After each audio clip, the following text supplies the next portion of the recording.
Lena Ruiz had been living on borrowed nights for as long as she could remember.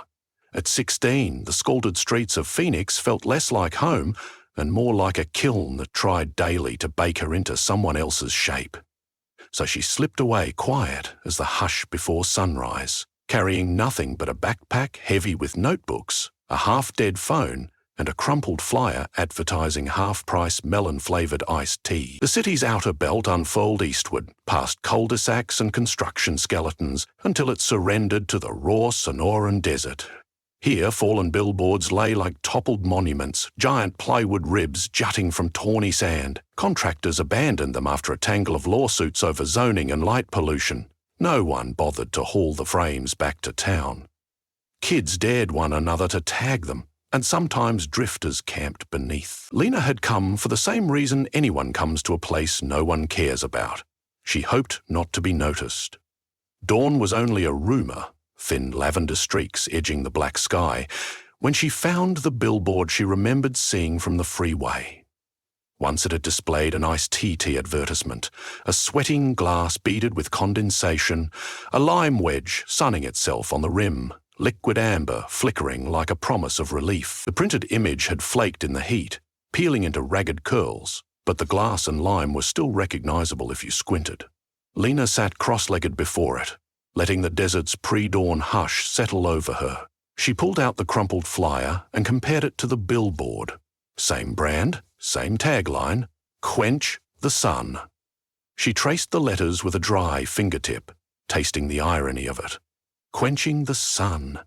Yeah, a hiss of wind skittered dust across her sneakers. And something inside the billboard shivered. The glass in the picture painted, printed, utterly two-dimensional, filled as if a hidden faucet had opened. Tea lifted to the rim. A fresh wedge of lime rolled into view. Lena froze, telling herself it was a trick of thin light. Then condensation bubbled outward, glittering. One bead broke loose, slid down the fiberglass, and dripped in a perfect amber glob that landed at her feet. She reached out. The droplets sank through the sand, abandoning a tiny crater of damp. The desert drank it with greedy silence. Lena's palm felt feverish. On instinct, she pressed her sweaty hand against the billboard. The surface wasn't fiberglass anymore. It was cool glass, slick and yielding. The sun's rim breached the mountains. With that first spotlight of dawn, the billboard ignited. A doorway of molten gold. Lena's reflex was to recoil, but running back meant returning to all the reasons she'd left. Running forward meant, who knew? The glass softened under her hand like water. Gravity flipped. A citrus-tinged breeze flowed from the opening, smelling of limes and oversteeped tea bags. She stepped through. The drop was brief. A lurch in the stomach, a tumble that felt at once vertical and sideways. Then her boots struck cracked mosaic tile. Above her, twin suns pinned the sky, one pale as bleached bone, the other a bruised orange fist. A colonnade of stone arches bore cloth awnings that snapped in hot wind. People, she thought they were people, drifted between the pillars, their silhouettes fluid, their edges shimmering like mirages. A man in a tawny robe approached. His skin looked kiln-fired, fissured in elegant channels that reeked knit each time he moved. He carried a parasol fashioned from ribs of bone and black silk so thin light came through. He regarded Lena with dark, thirsty eyes. "Newcomer," he said, his voice like sand sifting through a sieve. "Declare your minutes." "My what?" "Minutes of shade," he clarified, as if she were dull. "Currency. You have shade credit, or you do not. If you do not, you are obliged to the thirst court." Lena inhaled the air and coughed. It was suffused with a dryness so absolute it scraped her throat like pumice. The smell of tea had vanished, replaced by dust. She tried to wet her lips, but her spit had gone thick. "I don't have anything," she rasped. The man's expression curled in mild pity. "Then you are a debtor? Follow me." She didn't see any weapon on him, but something about the way his parasol tilted told her refusal would be costly. She trailed him through the colonnade, passing kiosks where merchants held bowls of shade actual darkness ladled from deep amphorae, sloshing like ink. Buyers offered chips of crystal that glowed faintly. The darkness swallowed the light in seconds. Transactions finished with solemn nods. At a plaza, an obsidian obelisk rose, casting a wedge of shadow across the mosaic floor. Dozens huddled in that wedge, women, men, children, and creatures Lena couldn't categorize. Some pressed their cheeks to the cool tile, others simply closed their eyes, luxuriating. A bell rang. Immediately the wedge retracted. A mirror-polished heliograph atop the obelisk had rotated, aiming sunlight to bleach the plaza bare. The loungers groaned and scattered, their borrowed shades spent. Her guide bowed before a dais where 3 figures sat on thrones woven of something like petrified cacti. Their robes were translucent veils of mist that never fell below their knees, constantly evaporating and reforming. "Thirst judges," the guide announced, "one without minutes." The center judge, tall, angular, her hair a drift of powdered salt, leaned forward. "Explain your arrival, debtor." Lena swallowed, felt her throat grate. "I walked through a sign for iced tea." Murmurs rippled across the plaza. A trader dropped his ladle, splashing shade that quickly shrank into nothing under the twin suns. The judge's lips parted in a brittle smile. "Ah, another breach in the boredom billboards. Your world spills images of drink and our realm, forever parched, siphons what crumbs it can. Yet you entered willingly, so the law applies." "What law?" it chewed. "Thirst is law. To thirst is to obey.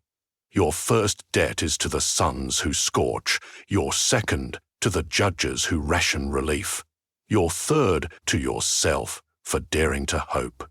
The ledger of heat is never settled." Lena's head spun. She felt the onset of heat stroke, blurring vision, nausea. The leftmost judge spoke. She came carrying no minutes, but she carried an idea. Tea, lime, ice, concepts of chill. He tasted the words like candy. A breach carries risk, but also riches. She could work. What kind of work? Lena croaked. The center judge raised a hand. A servant delivered a slender cylinder of smoked glass. "This is a shade meter. You will collect shade minutes for the court.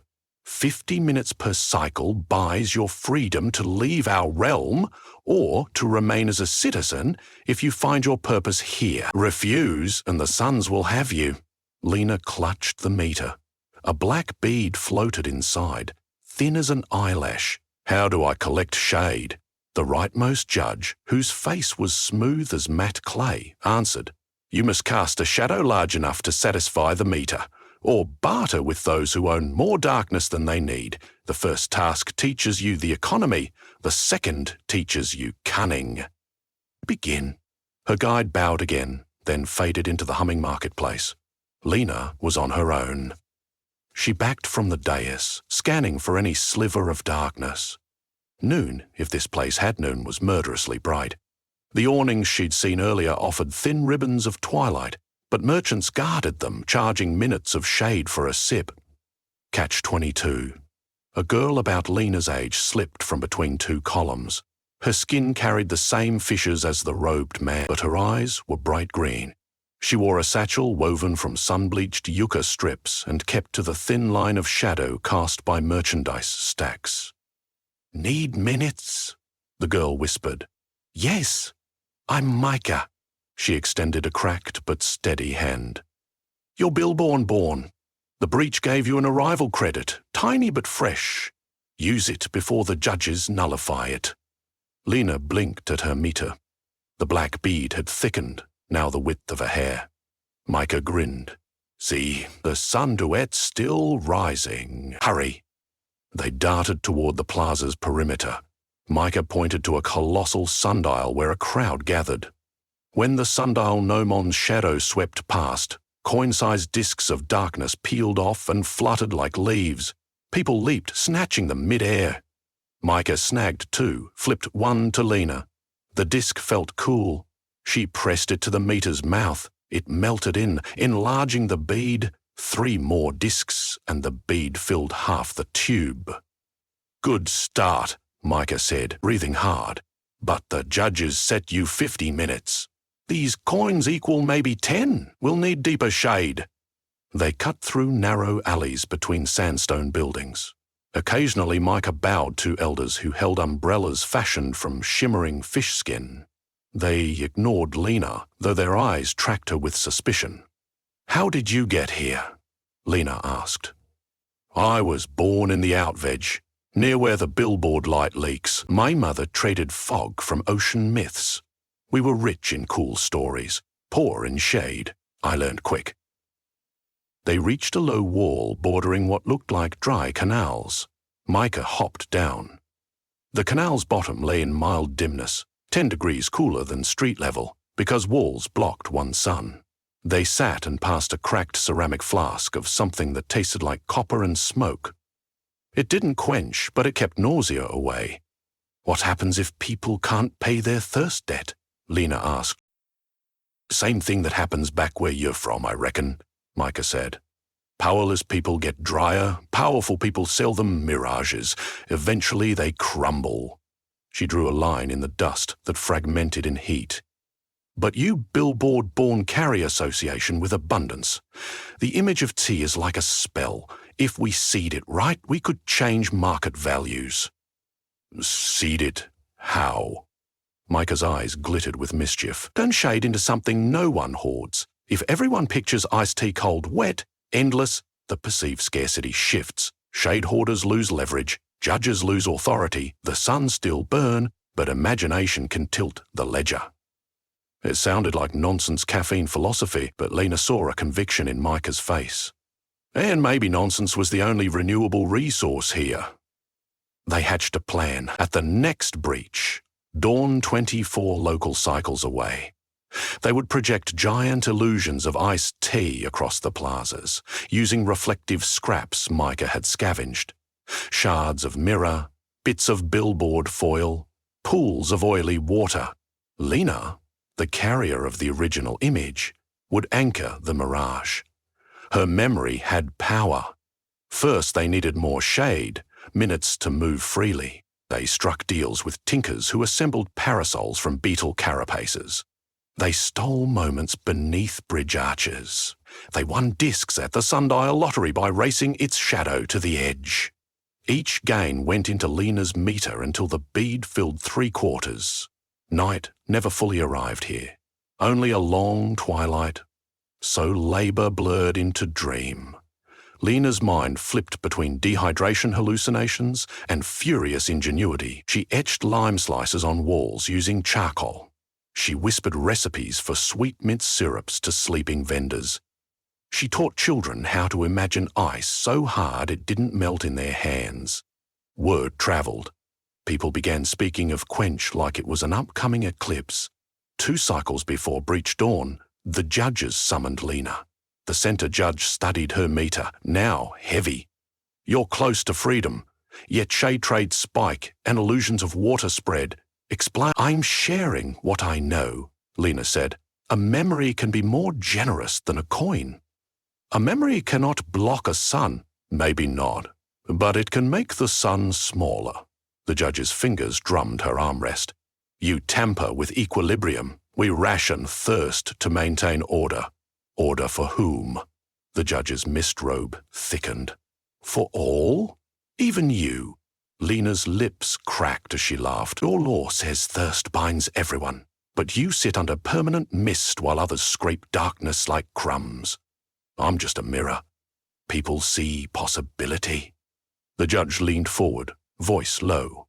"Mirrors can be shattered." Back in the alleys, Micah shrugged off the threat. "They won't break you before dawn. Too many eyes. Let's finish."